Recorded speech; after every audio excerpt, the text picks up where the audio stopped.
Joining us now is Chris Swecker, former assistant FBI director. Thank you so much for joining us on this Thanksgiving Day.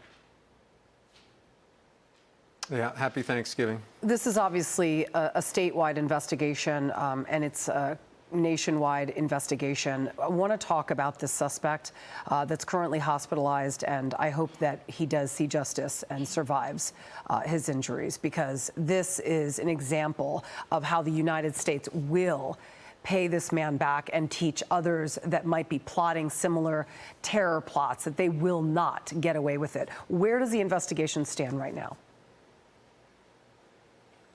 Well, it's still fairly fresh. I mean, the FBI, I'm sure, is in their computer media devices, mobile devices, pulling all that information out. All the information is stored on the cloud, so-called cloud, and other third-party storage areas. They're talking to everybody he ever knew, and they are trying to get to the bottom of this issue of motivation.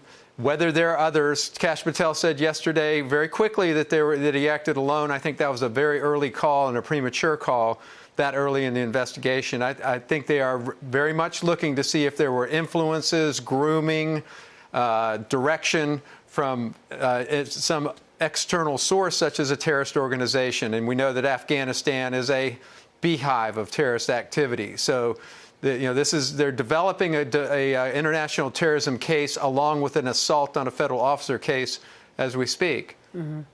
Jeanine Pirro held a newser today talking about the suspect and basically saying that it was too soon to know exactly what the motive is, but they are, of course, looking into his history. He's been in this country since 2021. He waited 4 years to carry out this attempted murder and slaughter, assassination style, of two National Guard members, innocent 20 and 24-year-olds. Let's listen to Jeanine Pirro.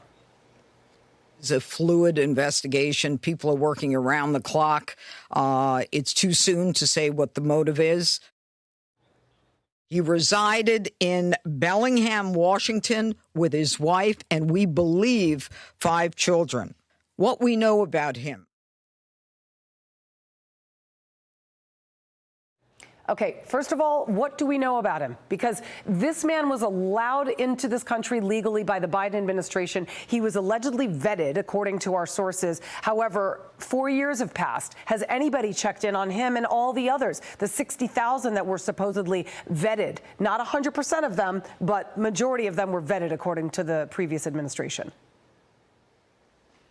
Yeah, that word vetted is a relative term from my standpoint. Yep. I mean, did they...